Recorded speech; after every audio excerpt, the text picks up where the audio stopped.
Hello, everybody, and welcome to episode 42 of the 40k Badcast. My name is Dan Boyd, and I'm joined, as always, by Mrs. McLaughlin's favorite son, Kringle Boy McEggnog. You might think second favorite, but still the only. Yes. Nah, my mom loves me. Yes, I'm glad. I'm sure she does. You're very lovable. So I have it on good authority that I'm lovable.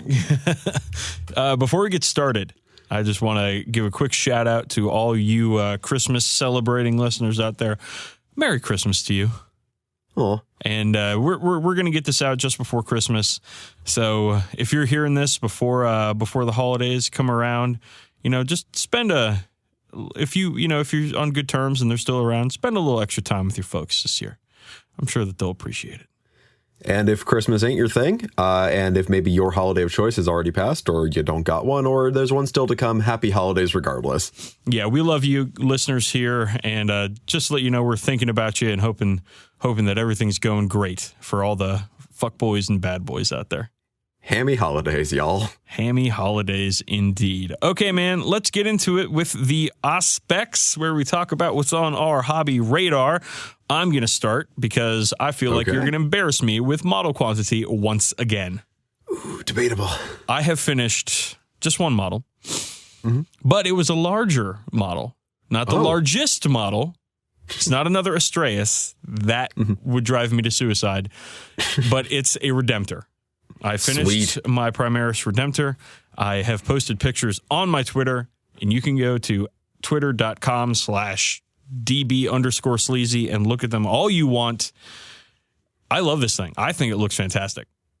I think it's a pretty perfect update to the original Dreadnought design, but also your work on it is lovely as always. Like, immaculate edging, nice use of transfers, fairly reserved color scheme overall because you did not go hog wild with gold like GW likes to sometimes. No. I always take a look at the boxes for inspiration on detail, like color details, right?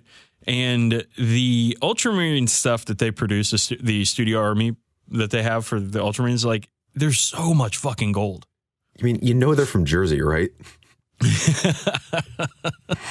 Yeah, or I was going to say they're deli owners or something. There's so much gold, especially on this kit. And I was just like, nah, man, Raven Guard don't roll that way. So I had just a little bit of gold rim on the sarcophagus. And I think that was really all you need to make it stand out just a little bit extra. Nice. I also started in on my Wake the Dead Primaris Lieutenant. Oh, I forgot there was one in there because there's so damn many now. Yeah, so the idea with this model is I want to get it finished before 2019. Okay. And you got a little bit of time. I have a little bit of time, but I'm also going up to Pennsylvania to my fiance's family, and I don't know if I'm going to have a lot of painting time within the next week and a half or whatever for until New Year's. So that's what I'm trying to do. I just want to put that little capstone on top of 2018 for me, which has been a very good year for painting. But I just it's been a very good year for a lot of things Warhammer related. It's true, yeah. But I just want to get that little capstone on top so I can add one more thing to my completed pile for 2018. Nice. All right, so what you got? Well, I was going to head over to Sicarius's Deli in Trenton, but I haven't quite had the time. If you said there was like a Greek deli down the street from you, it was called Sicarius Deli and Market or something, I would believe you. There's just 35 different places called Nick's. There's Nick's Bistro, there's Nick's True Bistro, there's Nick's Deli, there's Nick's Pizzeria, there's Nick's Pizza and Deli, Nick's Roast Beef and Seafood. Roast Beef and Seafood is an incredibly North Shore thing. Maybe we should start a new Ultramarines meme where they're all Greek dudes named Nick or Nicky. I mean, I used to call my my Sicarian Whirlwind, whatever the Whirlwind they've got. They have this decal. One, yeah. No, it's the cool Whirlwind, the Forge-World one.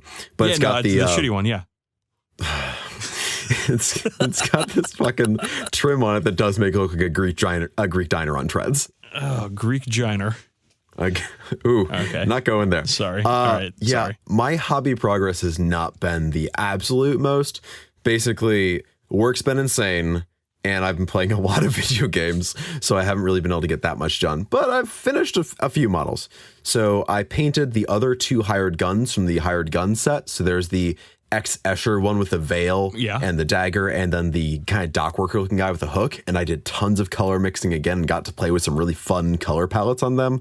Like for the dock worker, I went for this very moody like dark green, sea green, bluish, turquoisey, kind of dark Eldarish scheme. Yeah. And for the Escher, I gave her kind of more of that classic yellow and purple sort of look. And those were both very fun to do. Awesome. I also I got that army painting itch again. Like finally. And I was like, it was like 12 degrees outside or whatever, because it is December in New England after all. And I'm like, what do I have primed? And I had a squad of Black Templar Sterngard. And although I know very little about chapter approved, I know it makes them cheaper. So I've gotten probably like 65% of the way through them. And that's been very fun. Just kind of using techniques I've learned on painting cloaks and so on with all their tabards and robes and so on, just so I can give them that depth without, taking forever on every single dude. But they're coming along pretty quickly. Cool. And last but not least, a listener, Robert Kelly, sent me the Ultramarines Primaris Lieutenant from Conquest, because he had a spare one, and along with a little painting handle, which is a very nice little gift from him. And I built that lieutenant, and I built him using plastic glue. Wait a second. Yeah. Wait, whoa. Hold the fucking phone, Campbell. Yeah. You got a painting handle? I did get a painting handle. There was a little... God, about fucking time! There was a note attached that just said, "The painting handle is the truth, Rob." Oh, wow. Rob, thank you so much for bringing our very wonderful and loved friend into the next century. Dragging me kicking and screaming into 2017. Painting. Oh my God. How many... Have you used it yet? No, not yet, because I haven't gotten to paint it all this week. Oh, buddy. But I'm very much looking forward to it. Just slap some fucking highlights on something with the painting handle and then text me after that and tell me what you think, because it's that's awesome. Because he hooked you up with that cool, I think, limited edition model. It's from Conquest only, you can't get it in a regular store. Okay. And then 2, because he dragged you kicking and screaming into the present as opposed to deep in the past where you were. Deep in the land of Goblin Green bases and 12-stage heavy metal highlights there where I typically reside. But so that's all I got for hobby stuff. You gotten to get any games in? I have played a game of Necromunda and a game of 40k. So the Necromunda game played against my friend Scott. It was Hulkamaniacs versus his Cawdor, and this one was last game was a terrible showing by the Hulkamaniacs, where all of my guys burned a lot. And it was bad. This game, however, it was Hulkamaniac domination. Where, they ran wild on him? Oh, we ran wild, buddy. It was to the point where it was just sort of oh shit. Halfway through the game, I was like, oh man, my guys are doing really fucking good. It was the loot crate mission for the Zone Mortalis missions, and yeah, he lost 2 guys early game. For one guy, I shot him with a Flamer template combat shotgun, and he fell off a ledge and died. Yes! That's so good. Then on the same turn, he tries to leap the same ledge to get over in position to flame 3 or 4 of my guys, and fails and dies. I love Necromunda. So right off the bat, he was a man up. I think it was 9-8 in terms of gangers, but right off the bat, he lost 2 and was down 8-7, and he did not come back from that. So the Hulkamaniacs were in fact victorious, which was nice. He was nice. That's dope. That's great. And then I played a game against Kevin, our friend Kevin. Beer for the Beer God? Yeah, and he this was a 40k game, and it was right on the day when Chapter Approved dropped. So we went to Games Workshop in Springfield because I was going to pick up my copy, and we sort of half-assed our way through the points. Okay. There were some points adjustments here and there, but it wasn't really, we weren't thorough. We were just trying to get this game in. And he brought his Knights and his homebrew Deathwatch chapter, the Regal Skulls. Oh, cool. which are those bone and purple Marines. Yeah, I remember them from Nova. Yeah, and I was like, he's going to have a lot of knights. And he brings a Preceptor. It's a Knight Preceptor, which, of course, gives rerolls to Armigers. Yeah, with the 3D printed bits you What did do on I it. have that's good at killing Armigers? What do I have that can put out a lot of strength 8 or higher shots with high damage and, okay AP? Do I have something here. like that? Yeah, I'm having a very hard time recalling. Oh, you know what it is? It's a fucking Astraeus, Campbell. The Midnight Albatross has flown again. How could you forget all 45 pounds of resin hanging out in your closet? My large resin son came with me to Games Workshop on this day. And let me tell you something, bud. When you get the first turn with the Astraeus, the game is very fucking different when you have the second turn. So he actually rolled the first turn, but I seized the initiative. Oh, and shit. First turn, my Astraeus kills 2 of his 3 Armiger Helverins, or Hellbarons, or whatever. Mm-hmm. And then my what do you call it, Hellblasters knock the other one down a profile. Not bad. And like right off the bat, it's like, oh yeah, here we go. So it was a big time back and forth battle up until the mid game where he was clearly winning on points. Mm-hmm. But my Astraeus had killed literally everything in his army except for 2 squads of intercessors by the end of turn 5. Jesus, just the Astraeus. Just the Astraeus. And a little bit of supporting fire from the Hellblasters. A little bit of supporting fire from the Hellblasters and some other stuff, but it was mainly just the Astraeus going hog fucking wild on his army.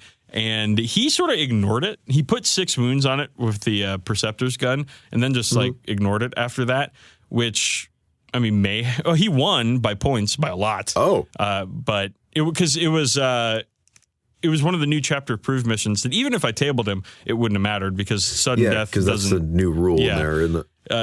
So it was still a ton of fun.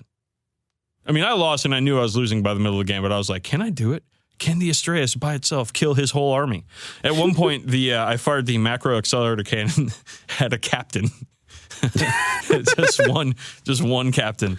And the captain did die very, very easily. But yeah, it was a really good time. He's a great dude, and it was cool to hang out with him. And just a little preview, he actually asked the We Make the Call question for this episode. So we'll check back in with Kevin in just a few moments. But Campbell, have you played any games in the last 2 weeks? Actually, yes. This is amazing. Yeah, I know. We actually both played this game and both painted models. This is incredible. Let's complete the triumvirate by having us both buy something while we're at it. Ooh. So this was against a friend of the show and regular Nova opponent, Spencer Connell. Ooh. Yeah, he actually sent in a question asking you for what to do to crush me. Yes, that's right. That's right. And I believe I told him to show no mercy. Yeah, well, I don't think you did a great job there, Dan. So we went down to Alpha Omega Hobby in Quincy, and he brought World Eaters, and I brought my Stormtroopers, plus a Shadow Sword and a Thunderbolt in the silliest fucking 1750 list out there, because Stormtroopers, Militarum Tempestus, can only get their whole chapter tactic type thing if everything in the battalion or brigade, whatever, is just them or one of the other auxilia sort of things. So them and the plane the Thunderbolt and the Tech Priest I took all were in one coherent thing, and then I took a Shadow Sword just to kill another 400 something points. Yeah.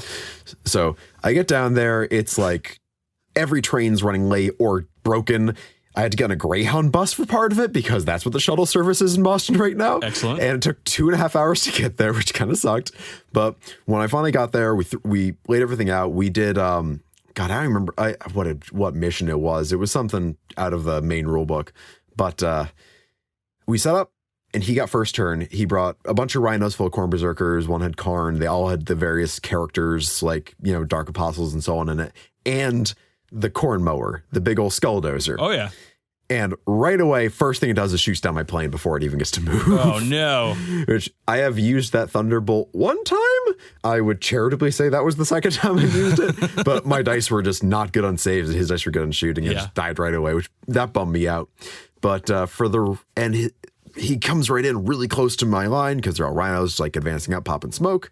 And I shot back. I bracketed the Lord of Skulls. Didn't really do much else, even with all the Torox Primes in my army.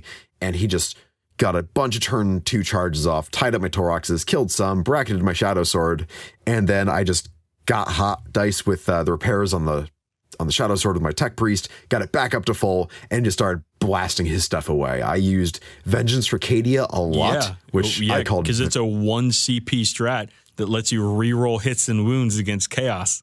Yep, I called it Vengeance for my Plane instead. And that had my Shadow Sword just blow up the corn mower pretty quickly. Yep. And I just unloaded all my squads out of their trucks pretty close to them, pretty close to each other and pretty close to my 2 Tempest assigned commander dudes. They used, first rank fire, take aim, elimination protocol sanctioned, or what have you. Yeah. And I just mowed down all the berserkers because they get exploding 6s when they're at half range. And what do you know? Half range is where they're rapid fire anyway. So you're just getting fuckloads of shots off. And every single vehicle that died except for my plane exploded. Every single one. And it was incredible. Even the Lord of Skulls? Yeah, the Lord of Skulls exploded 12 inches. Oh, my God. It was unfortunately for me in the back of his line because I had bracketed it and slowed down before that. Yeah. But explosions killed a bunch of his characters. They killed a bunch of my troops. They damaged my vehicles but never killed any of them. They almost killed my warlord. It was great. We could have just re-rolled the die with a command point, but nah, it was cool. But the final dot on this one is turn 3. He has his one last squad of berserkers and Karn the Betrayer. And Karn and his pals run towards my line, but it was kind of too little too late at this point. They all charged from pretty far away, and Karn charges the Shadow Sword. And I do either do Vengeance for Cadia or defensive gunners. Yeah, defensive gunners. I hit him and wound him with 3 volcano cannon shots. Oh my God! Well, he bounces good. everyone off. He gets invulns in all 3 of them. Oh shit! Yeah, that's why when you're like, oh, I shot my macro cannon as captain, I was like, did he die? Because I have personal experience with way too large guns not killing things. But Las Cannon and a heavy bolter got through and they took him out, and the berserkers charged through. But then I just backed the tank up and gunned them down with the rest of my troops. Yep. And it was pretty firmly in my hands at that point. I think on objectives, it was there was 4 objectives and 2 were real. By the end of the game, I think I held both, but he had a bunch of secondaries. So it was a firm victory for the Sons of Valhalla, but it was still a rather fun game and a pretty silly one. Awesome, man. Sounds like it was a lot of fun.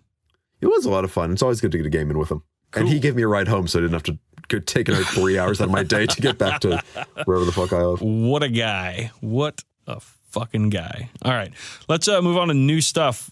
Well, I was looking forward to potentially having a conversation about this with you on today's show, but you didn't buy it and you didn't read it. Chapter Approved came out, 2018 edition, and boy, oh boy, Campbell, is it a lot of fun.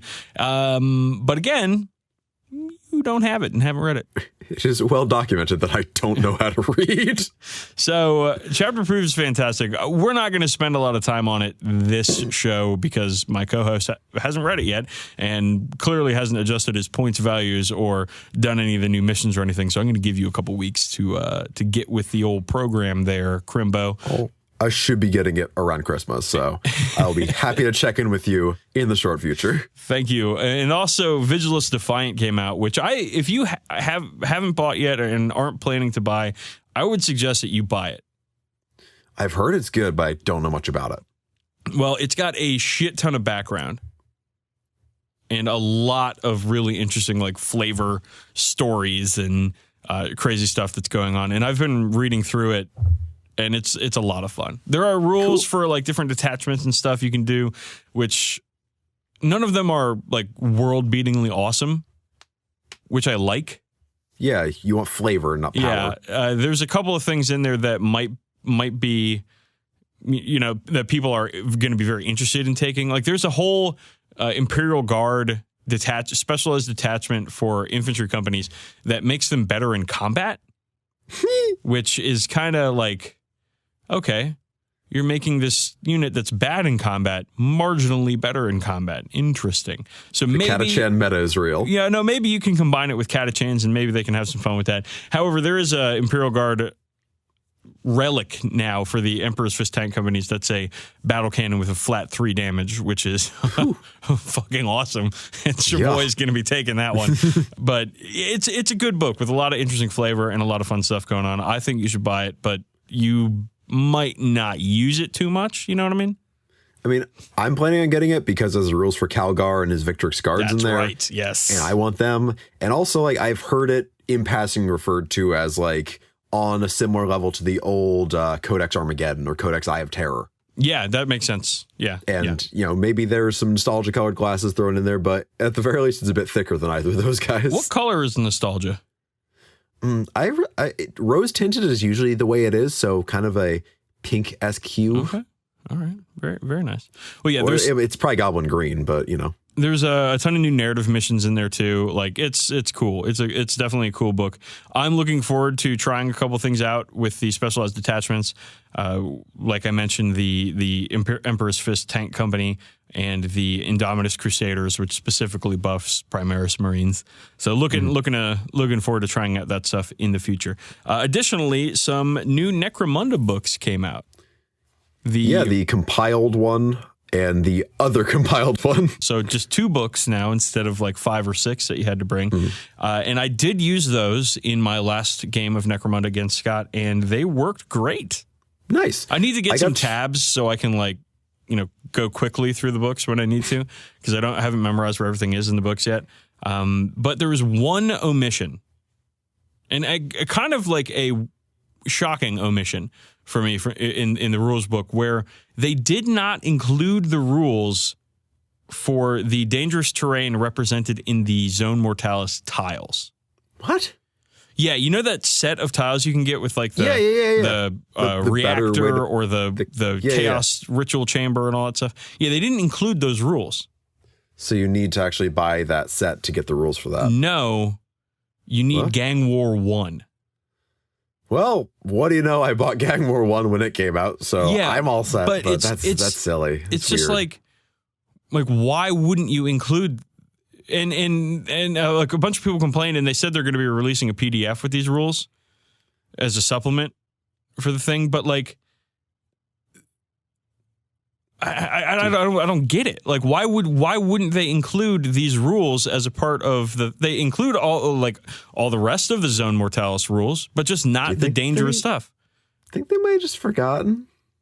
That's, you know, that honestly might be a thing that whoever was working on this was just like on a deadline or something and forgot. Yeah, that seems the kind of thing that just might have been forgotten, especially if they're following it up with like a PDF, which is a free download. Well, I was talking to Julian, and he intimated perhaps that maybe they were phasing out these rules. So I feel like Necromunda is the one rule set where people never really expect anything to go out just because it's such an esoteric and enthusiast level game. Like, it doesn't seem the kind of thing you just kind of casually can get that into. Like, it's the kind of thing where people just collate and collect and gather things from God knows how long away. Well, I disagree. Like, look at like the old Yakromunda, you know, collection where they just have like PDFs going back to 1993 of just like, yeah, they never updated the rules for, you know, Genestealer cults in Necromunda Underhive, but they're here anyway, or whatever. Well, no, because the Zone Mortalis tiles that you get in the Necromunda box set, like, make the game a lot more approachable. Yeah, they do. Where you don't have to have a whole table full of like this extremely elaborate terrain setup. You can just get at a lunch table and play a game for a couple of hours. Mm-hmm. And it's not like, if both players know the rules and don't have to, you know, look everything up every 5 seconds and know their gangs, then it's kind of like Kill Team. Yeah. I'm curious, does the book have the gang route lists for Genestealer cults or Chaos cultists? No. Those have been released as PDFs already. Yeah. I was just curious if they gathered them up there. They also don't have the rules for Venator gangs. Oh, that sucks. No, I like that. I don't like Venator gangs. I think Venator gangs are for people that love min-maxing. Oh. That it is a gang. It's a system for a gang that is designed around, like, you know, having old gangers from different gangs or whatever. And to me, it smacks big time of, like, I know why they did it. So for people that want to use their old models that don't really have a home, they can, you know, put them in their Venator gang and the have home for wayward gangers. Yeah, but what I think happens in, you know, if you play competitive Necromunda or go to a tournament or something, somebody brings a Venator gang of a bunch of min-maxed stuff, like a couple of Goliaths to like soak up some fire in the front. You got some Eschers with like needle rifles, so you're bypassing toughness and wounds. Like it's like you get a little bit of everything, so you're better than anything. I get you. You know what I mean? So because it's clearly a sign of my tactical acumen that I would be like, ooh, I can gather all the bad weirdos and scummers with broken guns and squats and shit like that and just throw them at something and have them all die. Yeah, I so personally... I clearly have not read the rules for them that closely. Personally do not like the idea of Venator gangs, but they do exist in a White Dwarf. I forget which one, but they do exist. So that's it for me for new stuff. Did you have anything am I missing something? Well, White Dwarf had the little like pamphlet of the Delac gang. Yes, the fluff in there was super cool. Oh, like there's not a lot of that lore. There's like a page and a half, but it's really there's more, cool. Dude. There's a ton of lore in the Necromunda rulebook and the gangs book. I forget what it's called, but the whole all of the gangs book. And I've been reading through it also, and they're good books. They have some omissions with the dangerous terrain rules and the different types of gangs that you can do that aren't, don't come in box sets, but they're still good books. They put everything together, which is helpful. That's cool. Is the plural of gang war gang wars or gangs war? I would go with gang wars personally, but if you wanted to do gangs war, it's like RBI, the stat in baseball, runs batted in. Clearly. So people say RBIs, but really it's R's BI. Yeah. Think about that. Run batted ins. Think about that. At me about that, people, please. Don't. Please don't at me about it either. When I said please, I meant to say don't after that. So please don't. All right, let's move on to where we answer the burning questions that you, the listener, send us, and we make the call. Campbell, are you ready for this? Yeah, I'm pumped. I'm prepped. I'm ready to go. So this is from our friend Kevin, who I played the other day, and he submitted it via email, the correctest way to submit questions for We Make the Call. And I'm going to add in a quick plea for more people to send us questions because we need them. Yeah, although some people did, I got 2 or 3 comments on the website, and I get email notifications to that, and I can read them through the email, but I don't know how to reply to them. Neither do I. So please email us if you want to hear back from us. You can even copy paste the message. All right, so Kevin says, Dear Dan and other guy, I need some help. That's me. I have a backlog which can easily span years, but I also lack the willpower and motivation to paint it. Worse yet, I have an addiction to gray plastic, which could potentially hamper my children's college funds and or ability to eat. With that in mind, I'm thinking of having a New Year's resolution where I have to paint a certain number of models/units before I can purchase something new. I have a question. 1. Is this a good idea? 2. If so, should I do models or units? In other words, you must paint X models/units before you can purchase a new one. 3. What number should I use? I'm leaning towards you must paint 3 models before you can purchase a new one. Thanks for the show, and Dan, please give me back my gate. A little background. When I integrated my cat family, I had a baby gate that I borrowed from Kevin to keep the cats separate. Now Kevin is having another child and needs his gate back. Part of the reason we met up to play was a gate exchange, but I forgot it because I'm an idiot. See, we just installed an actual door in the middle of our house to separate our cats. Yes, that is above and beyond a borrowing a baby gate from a friend. Well, Kevin, this is a very interesting series of questions. It's a multi-part question. Not a multiple choice question, but a multi-part question. So what do you think, man? Okay, well, first of all, the struggle for juice money for your children is a real one. It certainly is. But also, all right, you have to think, how far back does this backlog go and what are you going to actually get back to? Because let's say you bought a high elf army in 2005 or something like that. I'm just throwing that out there. And when are you going to get to that? Are you actually going to get to that? Are you actually going to play with that? Do you have a plan for it? If you don't have a plan for something or can't even really see a very clear plan for something, it might be worth just getting rid of it. And I'm not talking like a painted army you've got. I'm talking just like boxes of still on sprue, maybe even built models that you just never got around to painting or really using. Clearing out the backlog that way is a real thing. And it's a good way to very quickly get models out of your painting queue. Next up, I'm very used to seeing, I've been seeing a lot of posts lately about people wanting to go, quote, hobby neutral in the next year. That's kind of what I tried to do in 2018, and I actually succeeded at that, which was paint more than I buy. So instead of being like, I can't buy anything until I paint XYZ, I just went, I can get what I want. I just have to be painting at the same or a higher level. So this year I was doing very well. I got over 200 models, but then Blackstone Fortress came out and just ratcheted that up by 40 something minis. So whoops. But yeah, no, it's just, if you don't have a plan for it, think about tossing it. And that can even just be giving it to a friend, regifting. Regifting in the ham community is one of the more appreciated places where you can regift. Oh yeah. And when it comes to how much you should paint, that's really up to you and very easy to game.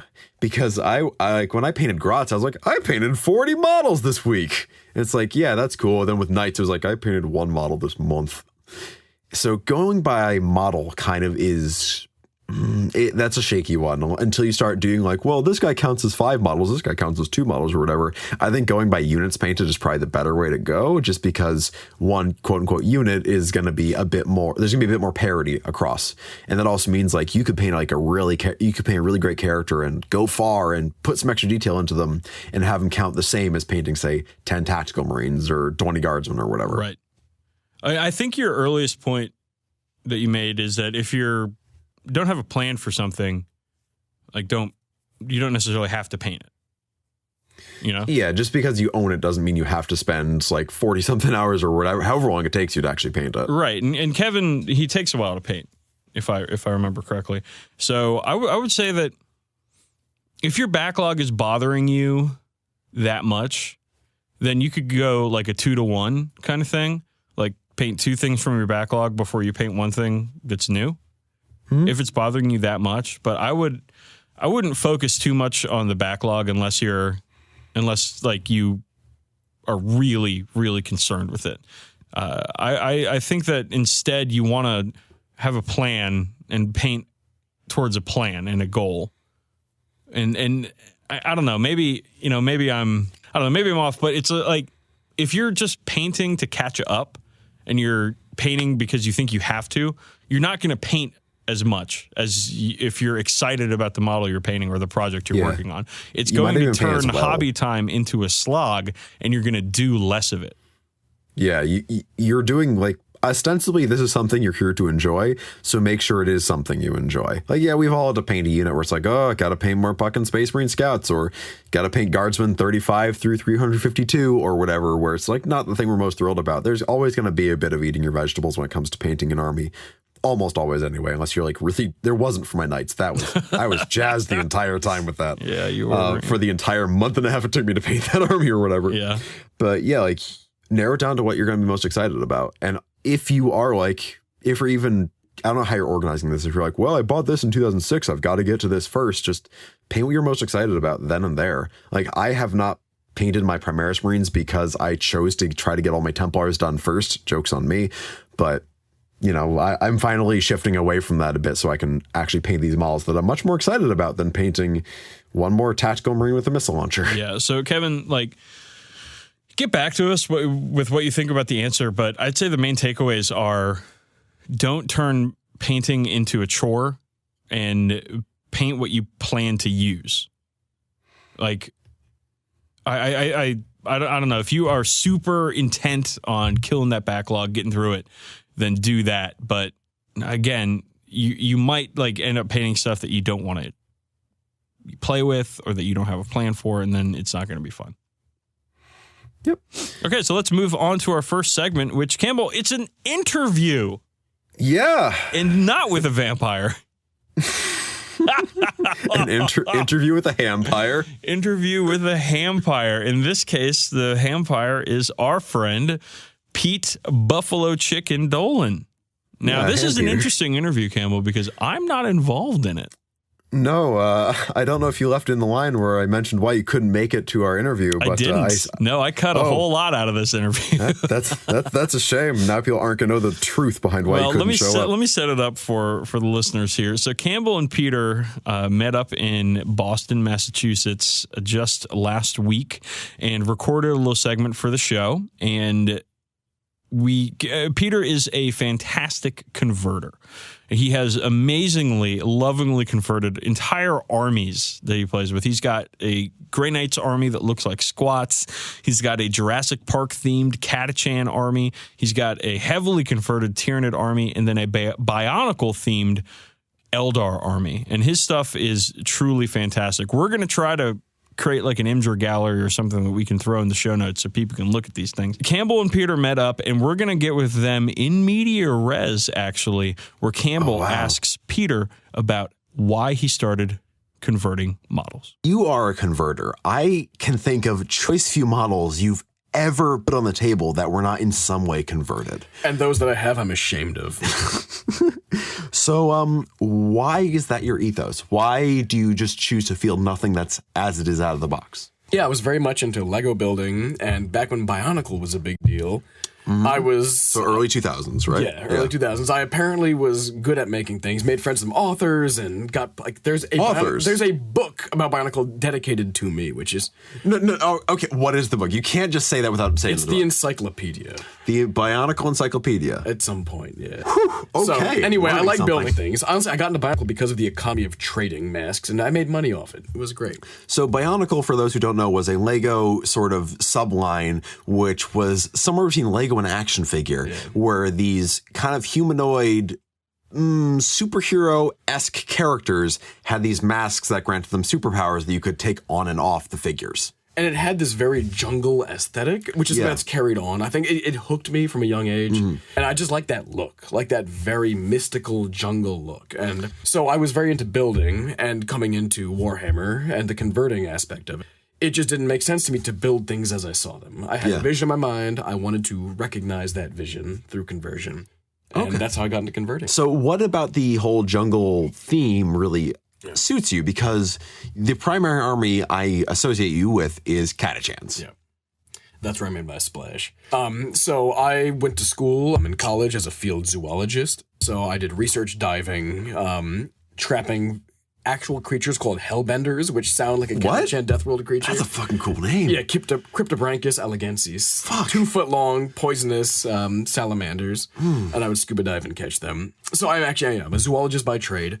I worked at wilderness schools teaching primitive skills and survival skills for several years, and I currently work for an organization that does trail building. So I work chainsaws, sledgehammers, and now more on the back end side of it, but teaching people how to do that kind of work. So you immerse yourself in this sort of jungle, or as close as the northeast of the United States has to a jungle environment, and figured how can you apply this to the hobby you were sharing with your brother at the time? I actually drew my first Catachan sketches, and I brainstormed the army when I was living in Australia, doing field research there. So when you were actually in a death world, you kind of started to put the puzzle pieces together. For example, I know Rexy is one that I think Something Awful at one point had the thread called "That's a Goddamn Sexual Tyrannosaurus" or something like that. So that was a conversion I made. I drew that picture while I was living in Australia doing field research. I was catching snakes and research diving in Australia. Okay. And I that's when I brainstormed all the Catachan stuff. I think I was just kind of feeling that vibe at the moment. Yeah, no, it's hard not to. There's no similar vibe for Space Marines, unfortunately. I can't really, if I put on plate mail and decide to start walking around, I'll just get tomatoes thrown at me. No, I can see how that 2 and 2 made 4 right there. Immersing yourself in these IRL death worlds and living and working in jungles. Yeah, I did in jungles, yeah. Temperate forests in the Northeast really kind of lent itself to the whole Catachan thing and the whole Bionicle thing. I can see how the Lego thing passed into the conversion thing. So what do you actually use to convert your miniatures? Oh, well, I wanted to actually build on your not actually at this point, it's prior to last segment about tools that you need to have in your hobby toolbox. So as a converter, the things I really rely on are tinfoil.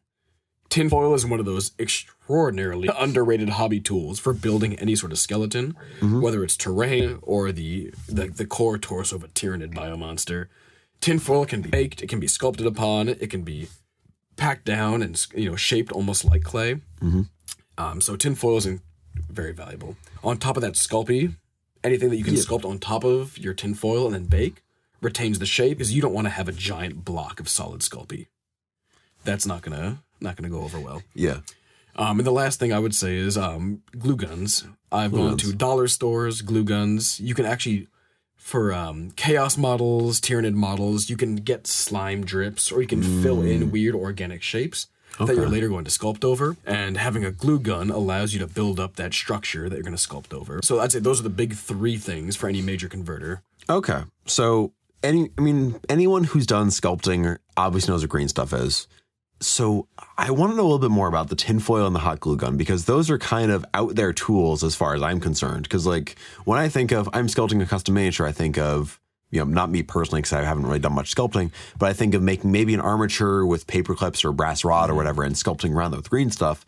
But where does tinfoil and hot glue fit in? Because hot glue, as you described it, is just kind of a situational thing. But I want to know what greater things you accomplish with these seemingly pedestrian tools.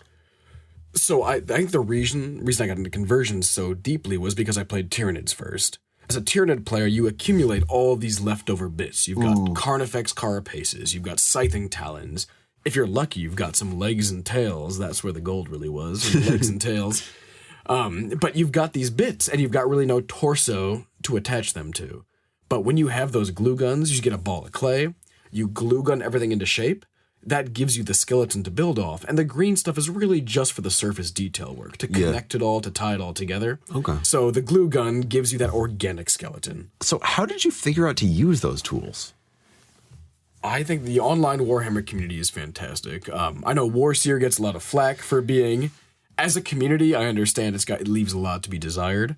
But in terms of just following hobby logs and recognizing who does good work, I think really I have no formal training in anything. It's a lot of sitting back and watching people shape ideas. Because, I remember, back in the days before Warhammer community kind of controlled the flow of information and all that, I would be on Warseer, or as it was commonly known as Wineseer, W-H-I-N-E, just because of the kind of negativity of the community. But I remember it was, even at that point, still well regarded for hobby logs and hobby blogs. Yep. And I think there was a way to actually sort hobby logs, so you could only see posts by the person who started the log.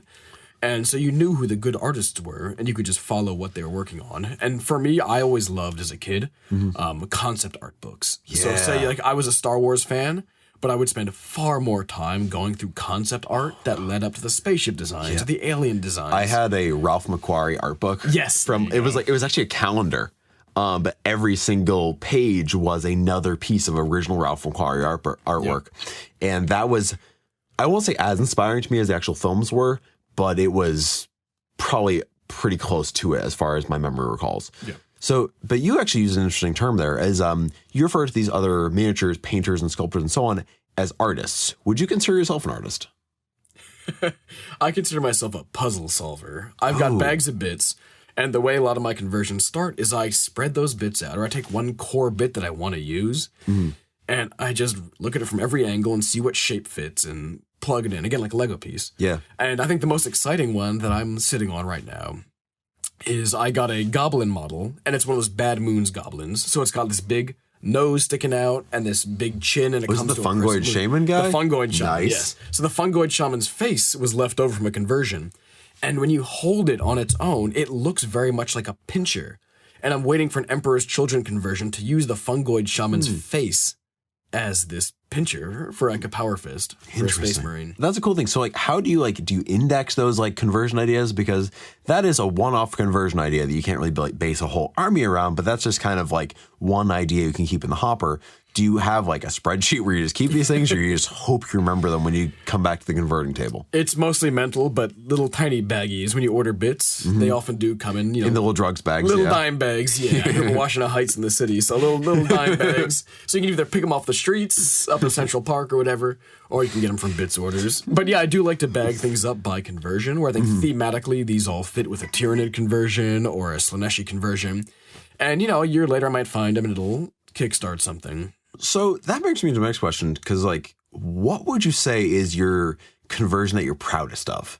Because you convert, like I said earlier, you convert fucking everything. Even your Lehman Russes have something special going on in them in your guard army. Yeah, there are the very subtle ones, which I really like. I think the best conversions are the ones where people don't know it's been converted. And I would say that to everybody, that should be the gold standard of conversions, where people don't recognize it. They don't immediately pick it up and say, how did you make this?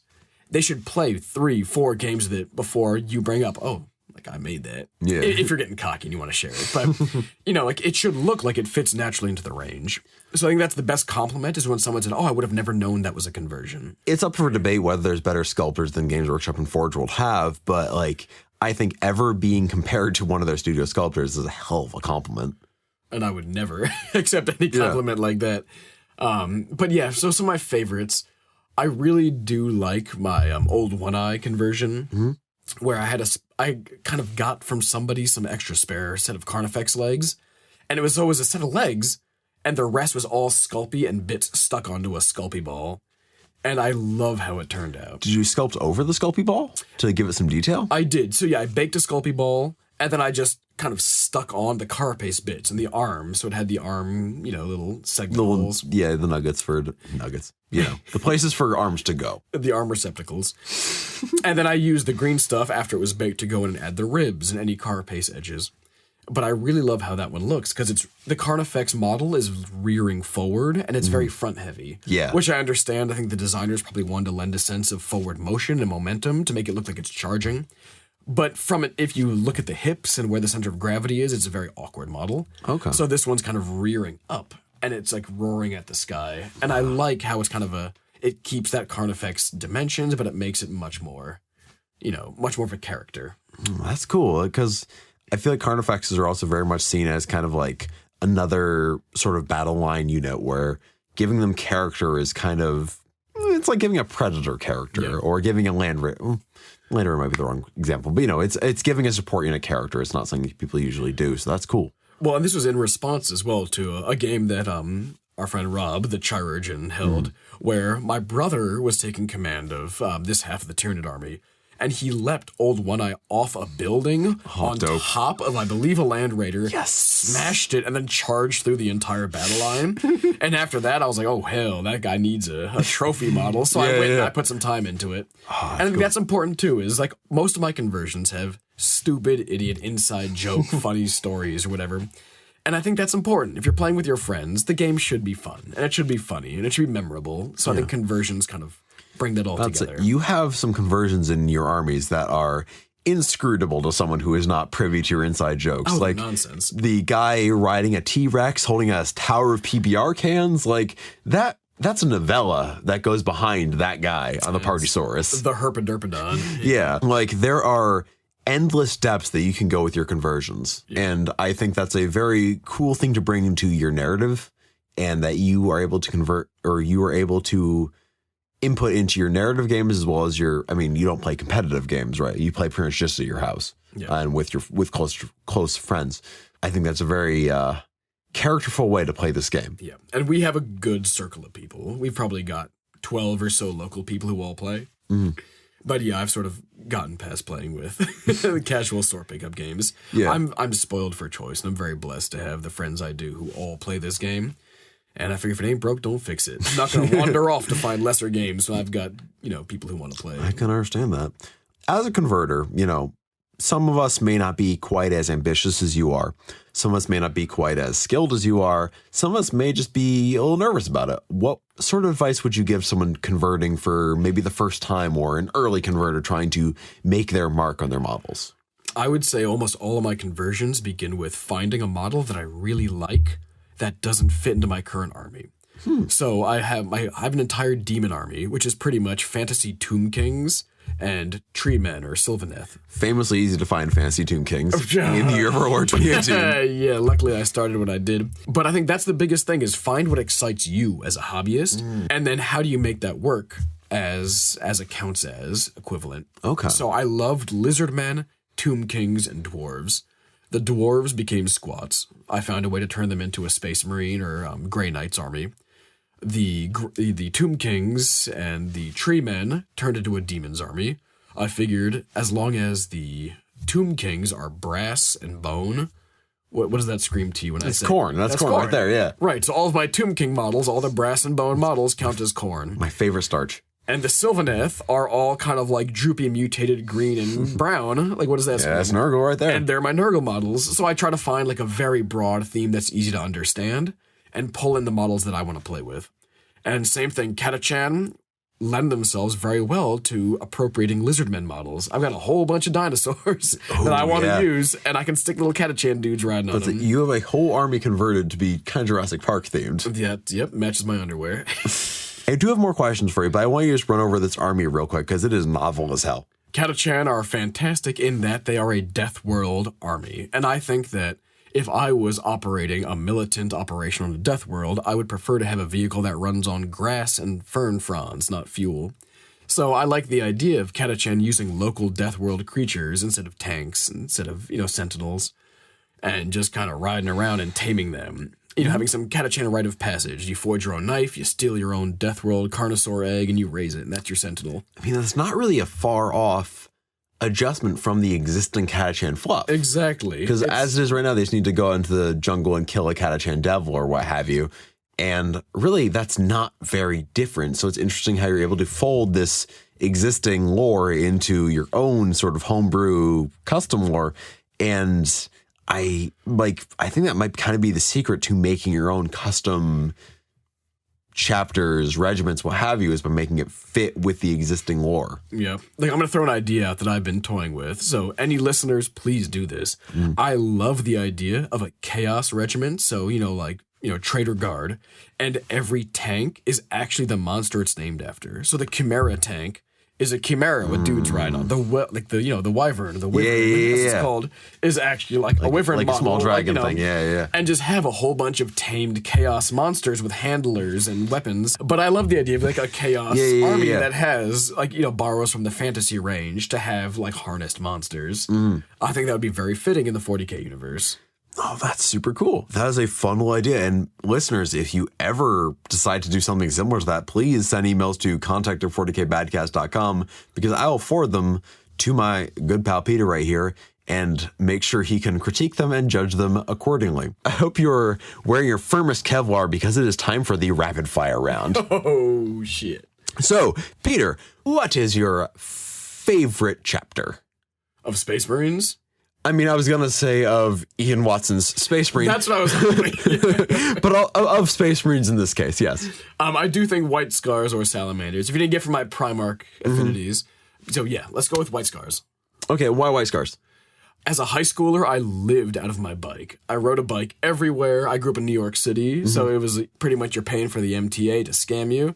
Or you took matters into your own hands and you jumped a lot of curbs and crossed through Central Park. See, here in Boston, if you ride a bike, you die. I've come close in New York City, yeah. What was your first model? First model was probably a Tyranid Warrior medal. Metal. The old ones that had the shoulder slung kind of things. Was it the bunny teeth one or the one just after that? After the bunny teeth. Okay. And that was in the old, proto-Leviathan scheme. I still use them as Tyranid Primes. I'm glad you're able to keep the legacy alive. Absolutely. What is your favorite Black Library book? Oh, Eisenhorn, honestly. Which one? Oh, I think of them all as one, cohesive trilogy. It's a pretty good way to think of it. But I love the sassy nature of the Eisenhorn thing. They make you laugh. They're the detective novels. They're a really good intro to the 40k universe. Yeah, I think they do have a lot of value as not only an intro to the 40k universe, but a greater understanding of what common life is like for the regular schmuck trying to make it from 9 to 5, or really 9 to 9 in the 40k universe. Yeah. Okay, and here's one that I think is maybe not uniquely suited, but more suited to you than maybe some other guests who may have. How do you find hosting multi-day events? I know that is a big question for a rapid fire question, but you have hosted multiple multi-day events, including the Necroslam Spa weekend, various cabin party things that run for a whole weekend, and so on. And I want to know how you find running those, how much of a hand you want in the games themselves, and just what feelings you have about being the central meeting place for a number of folks to play this wonderful, silly game about plastic spacemen we all enjoy. Wow, for a last minute question, that's actually a very deep and good one to address. We are all about deep things on the 40k Badcast. Hosting those multi-day game things can really be a challenge. It sounds shallow, but honestly, the best revolution I've had lately was put a laundry basket under the big game tables so people can throw their empties in there.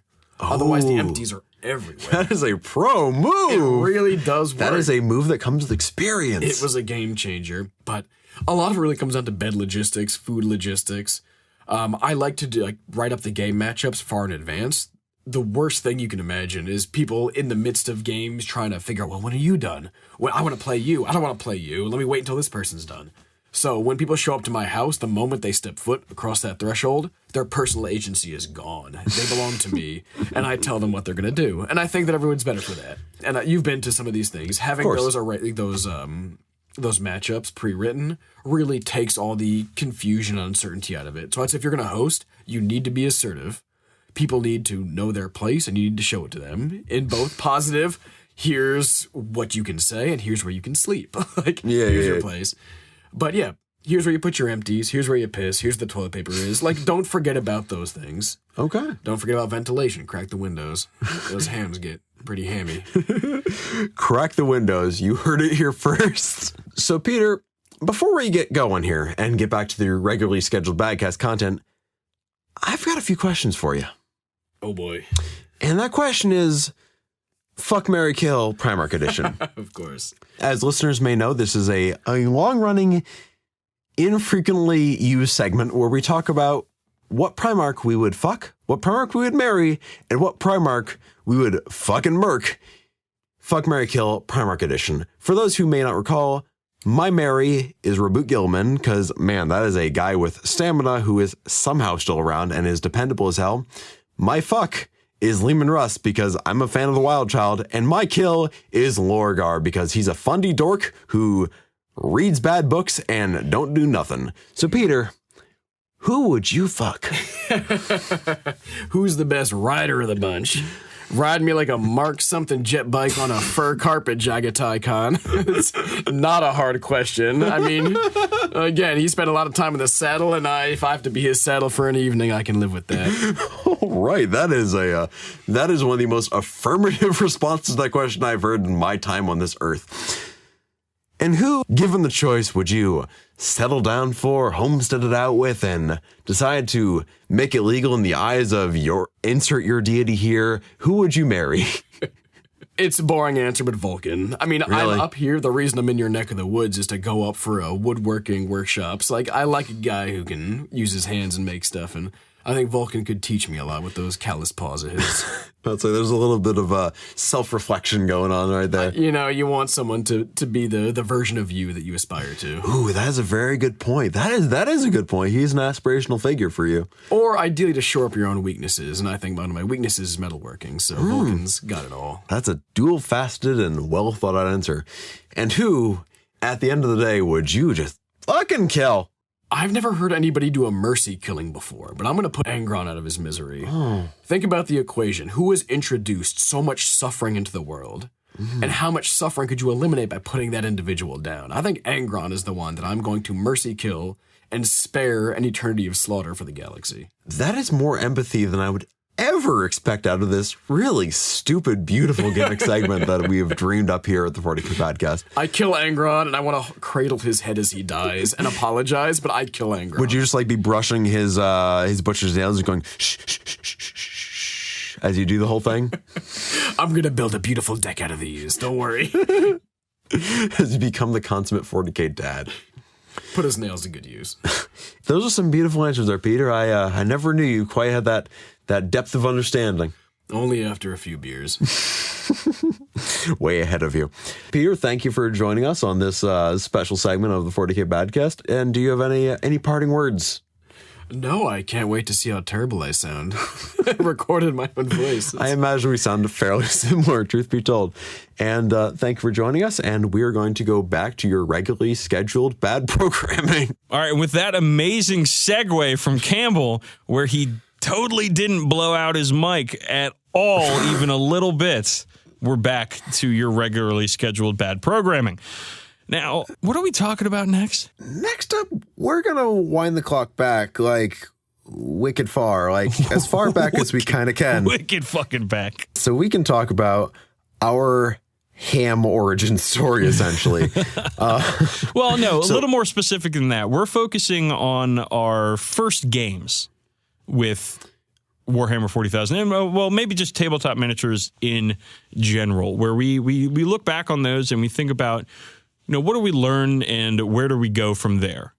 So I'm going to start, if you don't mind. Yeah, and you can do a few games too, because I'm going to guess that you don't remember these games super well because they were a long time ago. Right. So we're going to go through a couple of stages. So when I was a kid, in the late 90s, mid-late 90s, was when the first time I got into Warhammer and miniatures gaming. And the way that we would play in those days was me and my brother on like the floor of our basement den. Classic floor hammer. Some straight up floor hammer. He had some Chaos Knights. I had some skeletons and the old metal Nagash. And we would pretty much just make up the rules as we went along. Like there wasn't a whole lot of rule book reading or really understanding about how the games went. We just were, making believe and having fun, and then getting into arguments and fighting, like all brothers do. Well, games are there to facilitate fistfights between brothers. Yeah.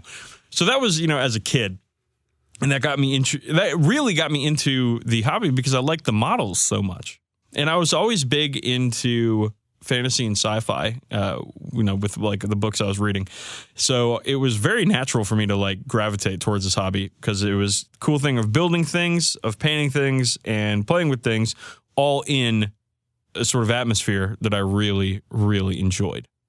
And then we're going to have to fast forward a little bit because I never really played a lot of Warhammer with people that weren't my brother until college. Oh, okay. Yeah, I didn't really play in high school, but I got into college and I was like, man, I remember these hobbies. I was at my folks' house for some reason. I was like, man, looking at all the old army books and codexes, and I was like, man, I wonder what's still going on with this. So I went to Games Workshop, which at the time was in Springfield Mall, and went in there and started looking around at armies, and I was like, okay, this is cool. What do I like? What do I like? And I was asking the people there, like, what can I do? What kind of armies are cool, whatever. And we started talking about Grey Knights, or as it was known back then, Codex Demon Hunters. Great cover. Oh, yeah. Fantastic book, too. Just tons of flavor with the Inquisitors and all the inquisitorial weirdos that you could get. It was really cool. And I liked the Grey Knights because it was a small army. And as a poor college kid who didn't have a ton of time to devote for painting and stuff, like I wanted to be able to get something together to put on the table quick so I could start playing some games. And I have like always been pretty good at like getting rules and remembering rules and game systems and all that stuff. So it was pretty quick for me to figure out the basics of the game.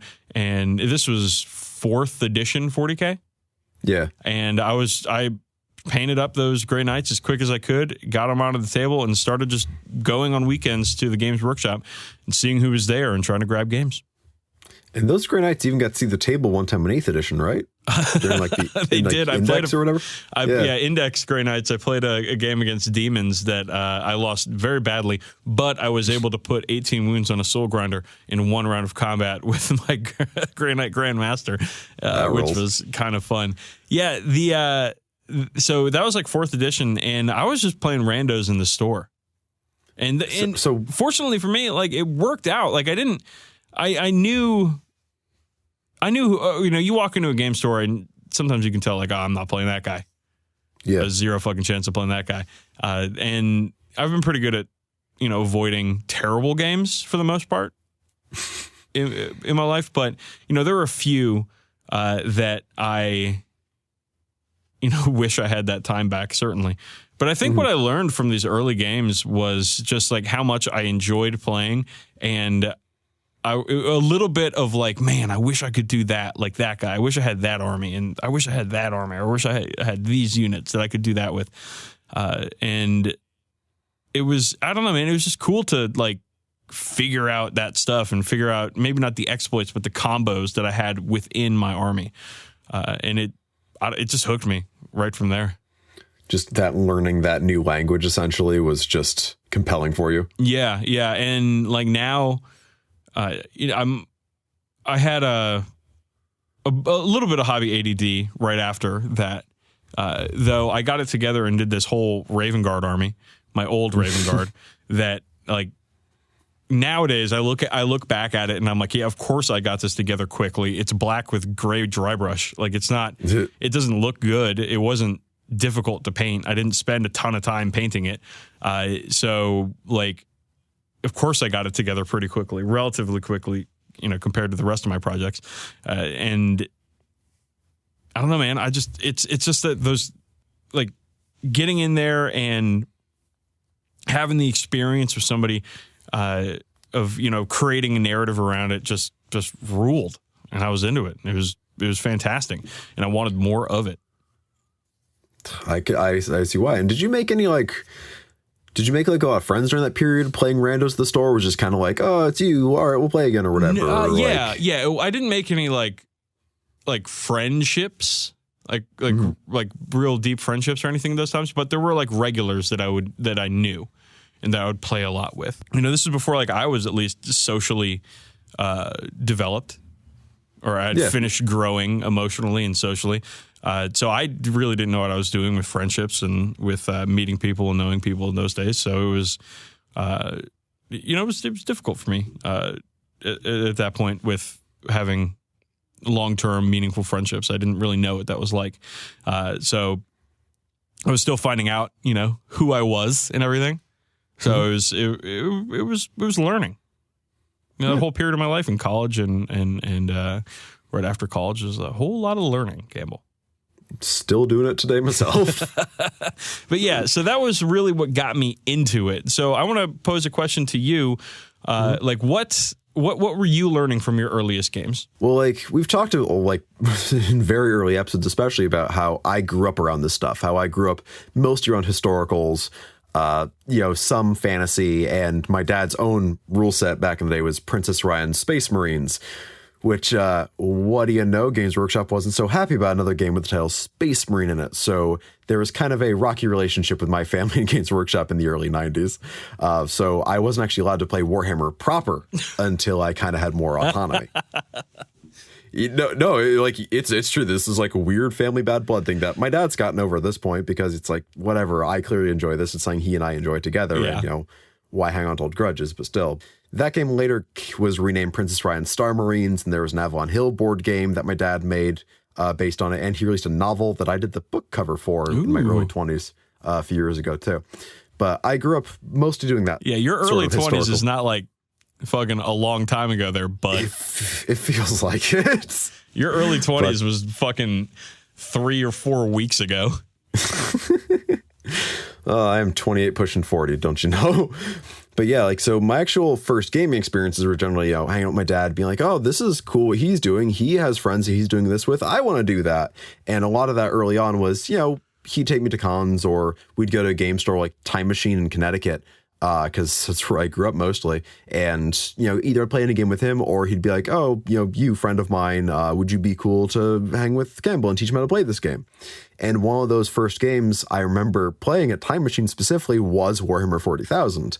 And I don't know what edition it was. I was maybe 7 or 8 years old, so it might have been second or third. But I just still have that vision of the Blood Angel Terminators with like the blue fades and lightning claws, and like the little old red rhinos, just that very, on a green felt mat that just kind of planted that seed for nostalgia in my brain that I just always go back to for the old school look and the old school feel. And the only way I ever really played 40K specifically was through things like that. Or like one time we went to a game club at like a high school when I was 12. And I think this was actually my first time finding conversions, like where I understood like, oh, that's not standard. That's actually, you can do this with a model kit. And it was a Black Templars army fighting a Necron army. And I got to play in that. And all the Necron destroyers were converted to be flipping the birds.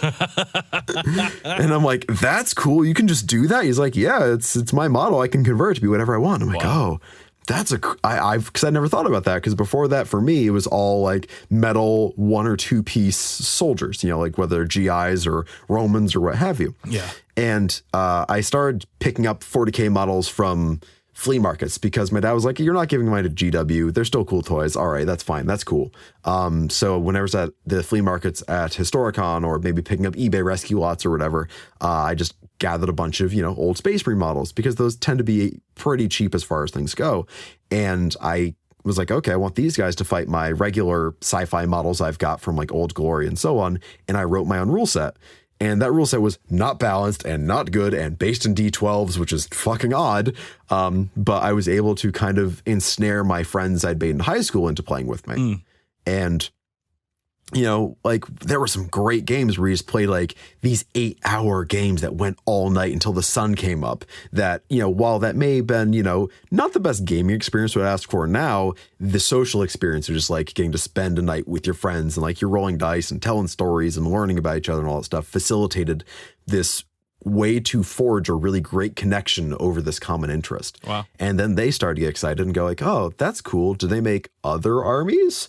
And, you know, then the Dawn of War games came out and we're like, oh, we can actually see what these things look like and sound like, what they should look and sound like. And then we thought, why don't we actually try playing the game they're based on? Because my rules are horribly imbalanced in favor of me. Yeah, and I only ever lost like one game. Naturally. Because they're rules I started writing when I was like 12. And yeah, that's what kind of got me into actually playing 40k. So when people complained about balance with 40k or whatever, outside of some very glaring omissions, I'm just kind of like, oh, you, my sweet summer child, if only you knew. So you like, it sounds like gaming and playing was like a central part of your social circle for a long time. And after high school, it kind of fell off. And I tried to get some of my college friends into it, and it never really stuck for long. Too many distractions in college. Yeah, seriously. But after college, when I found an actual game group at Dorka Morka, rest in peace, I made a bunch of friends there. And most of my social circle from my 20s is from either the podcast and the Nova crew or them. Yeah. It's interesting how that changes because when I was in college, when I, you know, really first started having my own 40K army and playing a lot of games, like it was always like a secret thing I did. Like I would tell people I would cop to like, yeah, I'm going to go to Games Workshop and try to get a game. But like I wouldn't try to include my friends in it or anything. Like I didn't try to expand it socially. But now that I'm in my 30s and I do this podcast and I go to cons, like my social circle, there's a ton of hams up ins. Yeah. And some of my best friends are people, or at least some of my most talked to friends are people in this community. And it's so weird to me how that has changed since I was younger and how, you know, this has become like a driving part of my social life. Well, it also helps that like as you grow as a person, ideally you become more open with who you are. And I mean, this isn't like, you know, some deep, dark, hidden secret. It's just like, this is a nerdy hobby I have, but you're not hiding, at least in my case, I'm not hiding it in shame. I mean, I'm not going out advertising to everyone I ever talked to about it. My OkCupid profile picture was not a picture of me playing a game. Or anything of the sort. It was probably me standing on a hill or something cool. Yeah. But nothing's cooler than standing on a hill. I got to stand somewhere and look disinterested vaguely in the middle distance. That's how people know I'm mysterious and full of thoughts. That's how you do it. I have many thoughts. Well, it's interesting how we've sort of gotten to where we are now. And let's touch on that very quickly as we wrap up this segment where to me it became like a social center of my life in like 2014, the first year I went to Nova, where I realized, oh shit, this is the thing I want to do. Yeah. This is the type of activity that I'm really excited about.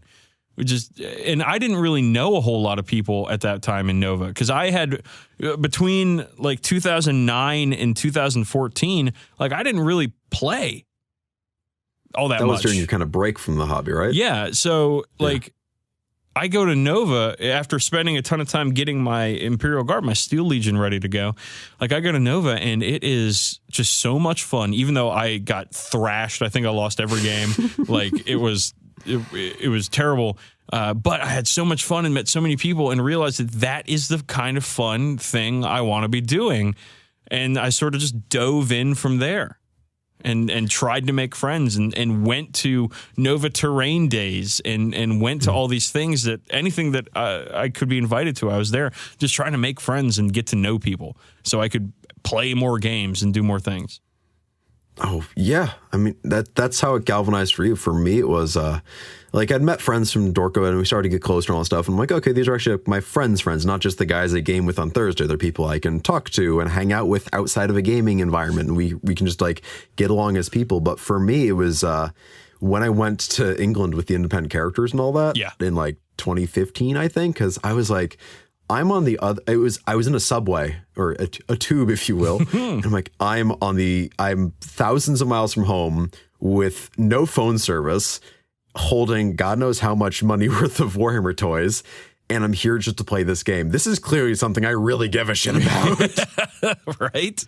Like, this isn't just me stumbling down to the game store or me idly painting some stuff. Like, no, this is a serious time and money investment I've just made in this whole trip. Yeah. And I had a fucking blast that entire time because I just got to live the hobby with people who are as passionate about it as I am the entire time. Well, listeners, as always, we want to hear your stories too. So why don't you drop us a line over at contact@40kbadcast.com and tell us what really drives you in the hobby and what you can remember from your early games. I love hearing this stuff. It's always so fascinating to hear what brought people to where they are now. So please get at us and tell us these stories. But before we go any further, Campbell, we have another story to tell. In this case, it's a Factor fan fiction story. Yeah, it's not a very good one. Well, they're never good. They're all bad. No, but that's what makes them great. Okay, hit me, baby. One more time. Sir, we have dropped out of the warp and have appeared in a world that resembles Terra in the 21st century. Farseer, the webway has deposited us in an unknown location. I waved to my best mate and pushed my key into the door. I still couldn't believe that I had won 24 consecutive wins in Warhammer 40k. I twisted the key in the lock and an all-space mighty crash came from within my house. I ran across the road and looked up. There, coming from my window, was a column of smoke. I couldn't believe it. My parents had been away barely a day and there had already been a fire. They were gonna kill me! I pushed open the door and another crash was heard. I bolted as fast as I could up the 2 flights of stairs to my attic-room. I opened the door. There wasn't a fire, but it wasn't necessarily any better. My room had been converted into a war zone. 2 main boundaries had arisen. The gray, black, and blocky appearance of a ship that had crashed by Mordor. The ship had tanks and various types of infantry arranged around it. The words Righteous Fury were visible. The other boundary was smooth and alien-like in appearance. There was a beautiful music coming from this side and the structures were rising from the floor. In the center, the 2 forces had met there, were sounds of screams, battle cries, and weapons being dis-charged. Then, from the ship, I heard voices. My lord, the Eldar are assaulting from the north. Your forces will have to hold them off, Lord General. My battle brothers are engaged, trying to contain the Greenskins and the Tyranids to the west. Then it hit me. They were all forces from the Warhammer 40k universe, the same capital U universe that I had been playing with since this morning. They were all here. Well, all the big hitters anyway. Orcs, Tyranids, Eldar, Imperial Guard, and my custom Space Marine chapter, the Sentinels. The strangest thing is, they were all miniature-sized. I dropped my model case and hundreds of little eyes stared at me. All the combat seemed to stop. Eldar mid-killing blow, Tyranids and Orcs mid-slash, and Guardsmen mid-charge. Even Space Marine bolter rounds had stopped in flight. The most surprising thing of all then happened. The Space Marines all turned and dropped to one knee, and a cries rose from their ranks. By the Emperor! Chapter Lord William! All hail the Chapter Lord! Then, from the wreckage of the Righteous Fury, a squeaky voice came up. I bent down and picked up the Chapter Master. For someone who could have had their spine ripped from me... For someone who could have their spine snapped from me having a twitch, he was remarkably calm. Well, they were fearless. Chapter Lord, with your permission, we'll purge the Xenos in your and the Emperor's righteous name. No. There'll be no purging in my righteous name.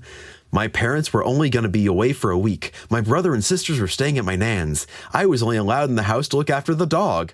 I looked at the bed, expecting to see Cindy. All I saw was the Space Marines, the Tyranids, which had been rounded up and caged in a sort of energy field. Finally, I saw where were the Orcs? They had disappeared. Monkey, the Orcs left here about 1 of your minutes ago. I was about to say something, but then I realized it had been said directly into my head. The Farseer was looking directly at me, so I just nodded my head. I looked down the stairs and then into my room.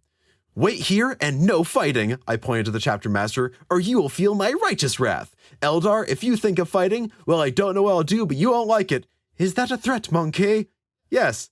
I ran down the stairs and in the living room, my dog, Cindy, was surrounded by a green tide. Judging from the whines of Cindy, the shots stung and badly. Then an orc that was bigger than the others stepped forward, the Warboss. He was cut short in his war cry when Cindy's paw came down on his head. All the orcs stopped dead in their tracks and stared at the capital D dog. Big thing stumped the boss. Oh, the boss no. The big thing is Warboss. Oi, Yumi, what that big thing called? Cindy? Warboss Cindy? No, that not okay. We call it Warboss Nerd Stalker, the Stomper. Okay. I like so Warboss Cindy. Okay, so miniature-sized armies? Check. Warboss dog? Check. It's gonna be a long week. Oh, wow. That is awful. You were not fucking kidding. I don't lie. Gosh. So my last one, I was so confident it was fan fiction, and then I got slapped in the face by being fact. But this Campbell, this is terrible. This is god awful. This is fan fiction. It is. This is Warhammer Bite-Sized by ODST 262. And if you want more, there's 15 more chapters and a Valentine's Day special. We're going to have to link that in the show notes because somebody out there will hopefully read it and then ballpark it for me. But holy shit, that was like, Cringing around the Christmas tree. Cringe. Jeez, buddy, why do you got to do this to me? I thought we was friends. I thought we was friends, boss. I am Warboss Cindy, man. Why would he go with Warboss Cindy? That's fucking hilarious. So much funnier. It's so much funnier. That's so much funnier. Oh, Warboss. That's the thing is he didn't. It's even more frustrating because he had a moment of genius and he let it slide. So close to greatness. Okay, well let's do some plugs before we get out of here. Social media, you can get us on Twitter. I am at DB_sleazy. He is at Brother SRM. You can find Camel on Tumblr, but no porn this time. Nope, just safe for work content at cam2d.tumblr.com. Has any of your stuff gotten flagged? Not yet to my knowledge, but I'm sure I'm sure some algorithm is gonna see the curious amount of flesh showing in my Goliaths and flag that too. Very curious. We have t-shirts you can buy. They are at shop.spreadshirt.com/40k Badcast, and you can buy our 40k Badcast standard t-shirt, our 420k Budcast t-shirt, the ultimate shirt, the perfect shirt that you can buy especially if you're a fan of 30K. But more importantly, I want to thank the patrons from Patreon for supporting the show. And Campbell, did you know that people that aren't patrons can become them at 3 different tiers? What? Holy shit, I can't believe that. True. Me, the guy who set up the Patreon, can't believe that. That's so weird that you forgot about that. But yes, it's true. You can plastic glue fume. You can go be a 40K friendo for $1. You can spend $5 and become a Badcast bad boy, or you can hang out with the cool kids and like talk to girls and stuff and become a 40K fuckboy for the low price of $6.90. I got one email that said someone edited their pledge from $6.91 to $6.90. Yes. I like, So- that's too bad. I really needed that 1 extra cent, or I guess the hay penny from that. But yeah, so if you are a supporter of the show, thank you so much. We have a ton of bonus content out there for you guys. We're gonna have one more before the year is over, and we just released this week some fuckboy content for the fuckboys out there. I loved it. It made me laugh pretty hard while I was editing it. So if you're on the fence about becoming a fuckboy or a bad boy, I think you should at this point. They are 3 minutes you will not regret. Okay, man. Well, before we get out of here, you got to tell me a quote so I can finish. Yeah, I know you've been edging this whole time. Sorry. I'm sorry. I had nothing. That's fine. You are not. The discourse is not being elevated right now. And speaking of discourse, the dissident invites only retribution. Tell that to Warboss Cindy. My name, Stan Boyd. He's Campbell McLaughlin. We are the 40K Badcast. We are bad at 40K. You can too, and we'll see you in the next cartoon. Any hammer days.